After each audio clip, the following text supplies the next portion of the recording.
নমস্কাৰ স্বাগতম জনাইছো মই দিছ চেনেললৈ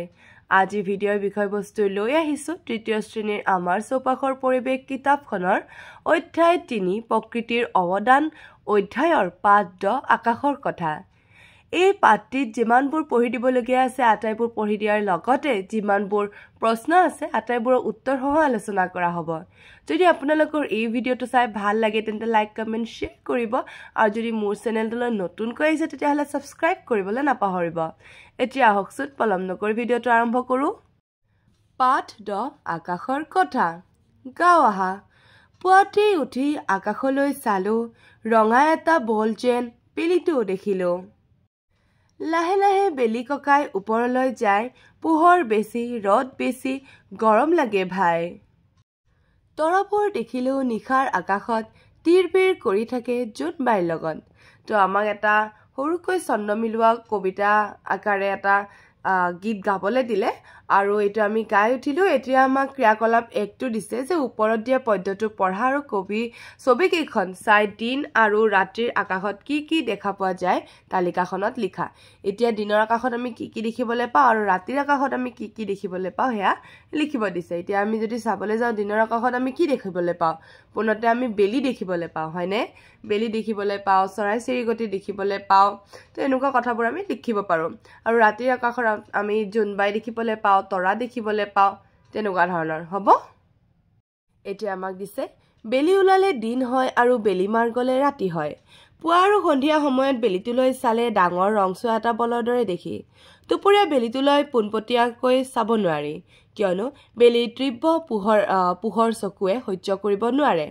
বেলিয়ে তাপ আৰু পোহৰ দুয়োটাই দিয়ে তাপ আৰু পোহৰ দিয়াবোৰে হৈছে তৰা বা নক্ষত্ৰ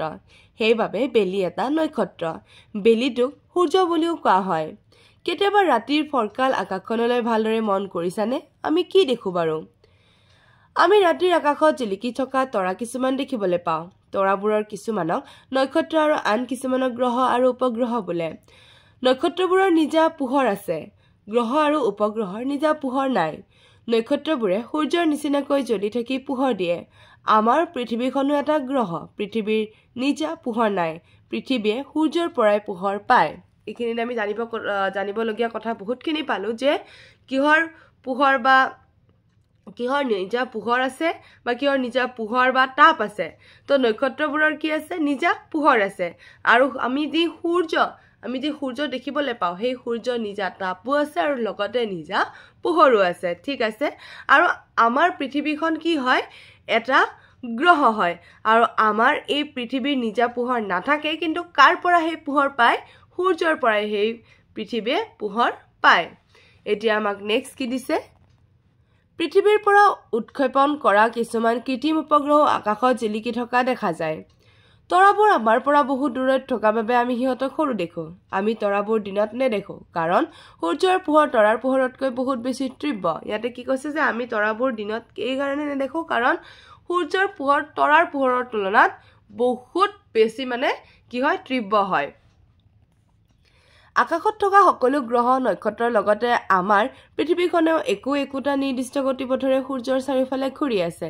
এই গতিপথকে কক্ষপথ বুলি কোৱা হয় পৃথিৱীয়ে নিজ কক্ষপথেৰে সূৰ্যৰ চাৰিওফালে এপাক ঘূৰোতে 365 দিন 6 ঘণ্টা সময় লয় ইয়াক আমি এবছৰ বুলি কওঁ এতিয়া আমাৰ পৰীক্ষাত আহিব পাৰে কক্ষপথ কাক বোলে বা পৃথিৱীয়ে এপাক ঘূৰোতে নিজ কক্ষপথৰে সূৰ্যৰ চাৰিওফালে এপাক ঘূৰোতে কিমান সময় লয় কিন্তু আহিব পাৰে তো এইটো আমি কি লিখিব লাগিব 365 দিন 6 ঘণ্টা সময় লয় আৰু এই যিখিনি পৰিক্ৰমা এইখিনিকে কি বুলি কোৱা হয় এবছৰ বুলি কোৱা হয় এয়া হৈছে আমাৰ সৌৰজগত এয়া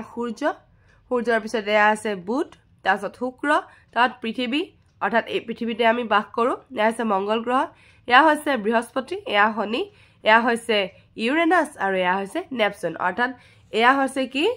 সোলাৰ সিস্টেম বা আমি এইবিলাকক কি বুলি কওঁ অসমীয়াত সৌৰজগতৰ গ্ৰহ বুলি কওঁ ঠিক আছে এই সকলোবোৰ এটা কি হয় সোলাৰ হয়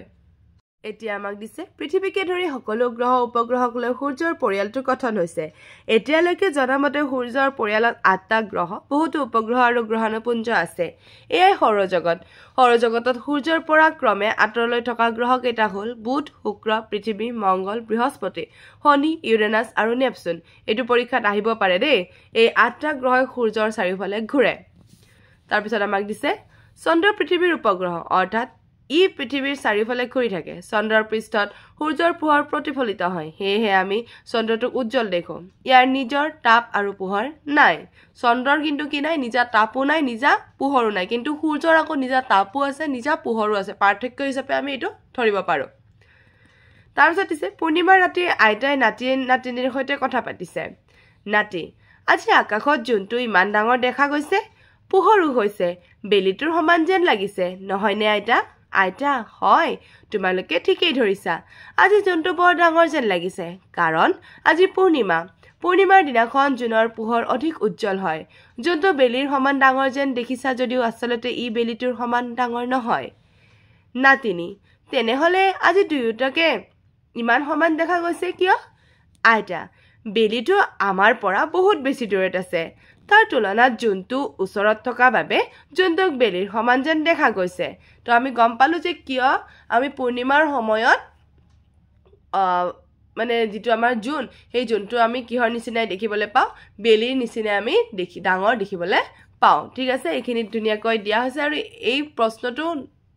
অনুশীলনীত দিয়া হৈছে মই উত্তৰটো লিখি ৰাখিছো বাৰু তাৰ পৰাই দেখুৱাবলৈ চেষ্টা কৰিম এতিয়াতে কি দিছে কওঁহা ওপৰৰ ছবিত দিয়া কথাখিনিৰ পৰা কি বুজিছা এটো তোমালোকৰ নিজৰ ভাৱধাৰাখিনি প্ৰকাশ কৰিলে হ'ল এতিয়া আমাক দিছে পূৰ্ণিমাৰ দিনা চন্দ্ৰটো কেনেকুৱা দেখি পূৰ্ণিমাৰ নিশা চন্দ্ৰটো ঘূৰণীয়া আৰু বৰ উজ্জ্বল দেখা যায় আকাশলৈ মন কৰিলে দেখিবা যে পূৰ্ণিমাৰ পিছদিনাৰ পৰা প্ৰতিদিনে চন্দ্ৰৰ আকাৰ লাহে লাহে সৰু হৈ গৈ থাকে ইয়াৰ উজ্জ্বলতাও ক্ৰমে কমি আহে ৮ দিনৰ দিনা ইয়াক আধা যেন দেখি এইদৰে 15 দিনৰ দিনা ৰাতি চন্দ্ৰটো একেবাৰে নেদেখা হৈ ঘোপ মৰা আন্ধাৰ হয় সেই দিনটোৱেই হৈছে অমাৱস্যা বা আউসী আমি যে অমাৱস্যা বুলি কওঁ এয়া কি কোনখিনি কথাক অমাৱস্যা বা কোনখিনি সময়ছোৱাক অমাৱস্যা বুলি কোৱা হয় ইয়াতে ধুনিয়াকৈ দিয়া হৈছে ধুনিয়াকৈ দেখুৱা হৈছে ইয়া পূৰ্ণিমাৰ দিনাখন আমি জোনটো দেখিবলৈ পাইছো সম্পূৰ্ণ তাৰ পিছত লাহে লাহে কেনেকুৱা হৈ গয় একদম কাচি জোন হৈ গয় হয় না এটো কাচি জোন বুলি কোৱা হয় বাৰু অমাৱস্যাৰ পাছৰ পৰা প্ৰতিদিনে চন্দ্ৰটোৰ দেখা পোৱা অংশৰ লগতে ইয়াৰ উজ্জ্বলতাও ক্ৰমে 14 দিনলৈ বাঢ়ি গৈ থাকে এইদৰে ইয়াৰ আকাৰ ক্ৰমান্বয়ে বাঢ়ি গৈ 15 দিনৰ দিনা আকৌ আগৰ সমান হয় অৰ্থাৎ পূৰ্ণিমা হয় কোনদিনা পূৰ্ণিমা হয় যেতিয়া আমি জোনটো কি দেখিবলৈ পাম সম্পূৰ্ণ দেখিবলৈ পাম হিদিনাখনে কি হ'ব পূৰ্ণিমা হ'ব এতিয়া আমাক দিছে চন্দ্ৰটো সদায় একে নেদেখো কিয় পৃথিৱী নিজে সূৰ্যৰ চাৰিওফালে পশ্চিমৰ পৰা পূবলৈ ঘূৰি থাকে চন্দ্ৰটো পৃথিৱীৰ চাৰিওফালে ঘূৰে এইদৰে ঘূৰি থাকোতে চন্দ্ৰৰ যি অংশত সূৰ্যৰ পোহৰ পৰে সেই অংশটোৱে আমি দেখা পাওঁ চন্দ্ৰটো পৃথিৱীৰ চাৰিওফালে ঘূৰি থকা কাৰণেহে আমি ইয়াৰ আকাৰ সলনি হৈ থকা দেখা পাওঁ এতিয়া আমাক ইয়াতে জানি লওঁ আহা দিছে চন্দ্ৰ পৃথিৱীৰ উপগ্ৰহ চন্দ্ৰৰ পৃষ্ঠত সূৰ্যৰ পোহৰ প্ৰতিফলিত হয় হেহে আমি চন্দ্ৰটোক উজ্জ্বল দেখো ইয়াৰ নিজৰ তাপ আৰু পোহৰ নাই ইয়াতে দিয়া হৈছে 1969 চনৰ 20 জুলাই তাৰিখে নীল আমষ্ট্ৰং এডুইন এলড্ৰিন আৰু মাইকেল কলিন্স নামৰ বিজ্ঞানী তিনিগৰাকী প্ৰথমবাৰৰ বাবে চন্দ্ৰত ভৰি দিছিল যে চন্দ্ৰটো ভৰি দিব পাৰে কেনেকুৱা সাংঘাতিক কথা নহয় নে যে চন্দ্ৰটো মানুহ যাব পাৰে এই যে 1969 চনত 20 জুলাই তাৰিখে কি কৰিছিলে এই তিনিগৰাকী বিজ্ঞানীয়ে কত ভৰি দিছিলে চন্দ্ৰত ভৰি দিছিলে পোন প্ৰথমবাৰৰ বাবে তাৰ পিছত ইয়াতে দিছে ভাৰতীয় মহাকাশ গৱেষণা সংস্থা অৰ্থাৎ ইছৰোৱে উৎক্ষেপণ কৰা চন্দ্ৰযান 3য়ে 2023 চনৰ 23 আগষ্ট তাৰিখে চন্দ্ৰত অৱতৰণ কৰিছিল তাৰাকাগৃহত আকাশত থকা সূৰ্য চন্দ্ৰ তৰা আদি বৰ সুন্দৰকৈ প্ৰদৰ্শন কৰা হয় অসমৰ গুৱাহাটী যোৰহাট কোকৰাঝাৰ নলবাৰী আৰু লখিমপুৰতো এনে ধৰণৰ তাৰাকাগৃহ আছে আকাশত ডাৱৰ দেখিছানে দিনৰ আকাশত কপাহৰ দৰে চপৰে ডাৱৰবোৰ লাহে লাহে গৈ থাকে কেতিয়াবা এই ডাৱৰবোৰ ধোৱা বৰণীয়া হৈ বেলিটো ঢাকি ধৰি দেখা নোপোৱা কৰি পেলায় এনে কিয় হয় জানানে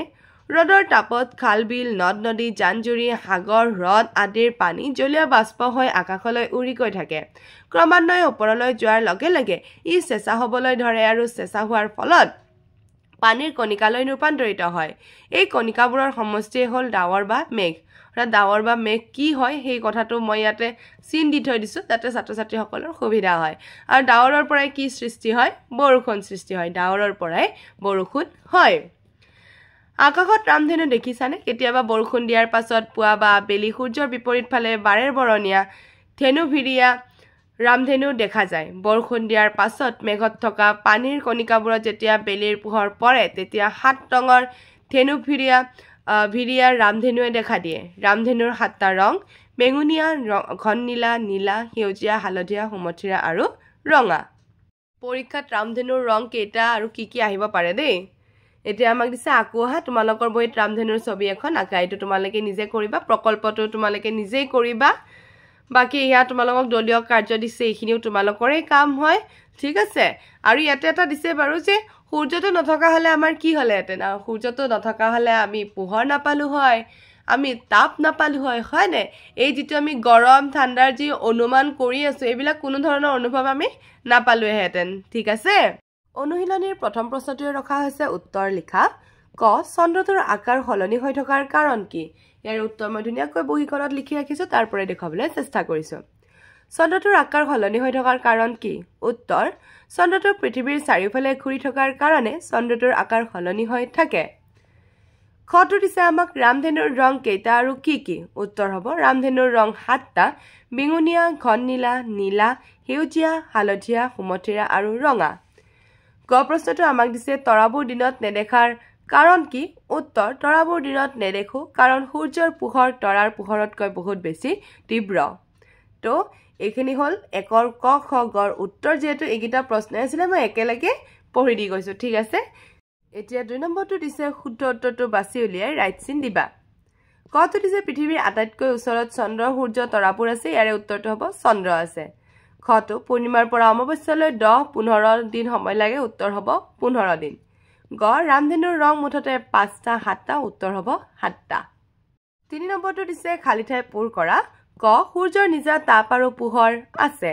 খ তৰাবোৰ আমাৰ পৰা বহুত দূৰত থকাৰ কাৰণে সৰু যেন দেখি গ চন্দ্ৰৰ নিজা পোহৰ নাই ৪ দুপৰীয়া বেলিটিলৈ আমি কিয় পোনপটীয়াকৈ চাব নোৱাৰো ইয়াৰ উত্তৰ মই লিখি ৰাখিছো উত্তৰটো হৈছে দুপৰীয়া বেলিটিলৈ আমি পোনপটীয়াকৈ চাব নোৱাৰো কাৰণ বেলিৰ তীব্ৰ পোহৰ চকুৱে সহ্য কৰিব নোৱাৰে তাৰ পিছত ৫টো দিছে পৃথিৱীৰ পৰা চালে সূৰ্য আৰু চন্দ্ৰ কেতিয়া একে আকাৰৰ যেন কিয় লাগে ইয়াতে প্ৰশ্নটো অকমান ভুল হৈছে পৃথিৱীৰ পৰা চালে সূৰ্য আৰু চন্দ্ৰ কেতিয়া একে আকাৰৰ যেন লাগে হেতু হ'ব লাগিছিল উত্তৰটো এনেধৰণে হ'ব পৃথিৱীৰ পৰা চালে সূৰ্য আৰু চন্দ্ৰক পূৰ্ণিমাৰ দিনাখন একে আকাৰৰ যেন লাগে তাৰ পিছত আমাক দিছে নেক্সট সৌৰজগতৰ ছবি আঁকা অলৰেডি মই দেখাই দিছিলো নহয় সৌৰজগত কোনখন হয় এই যে সূৰ্যৰ দি পেলাই বুধ শুক্ৰ আমাৰ গ্ৰহকেইটা আছিলে হেয়াই হৈছে সৌৰজগত বাৰু দেখাই দিছো মই এয়া হৈছে সৌৰজগত আৰু এই সৌৰজগতৰে ছবি আঁকিবলৈ দিয়া হৈছে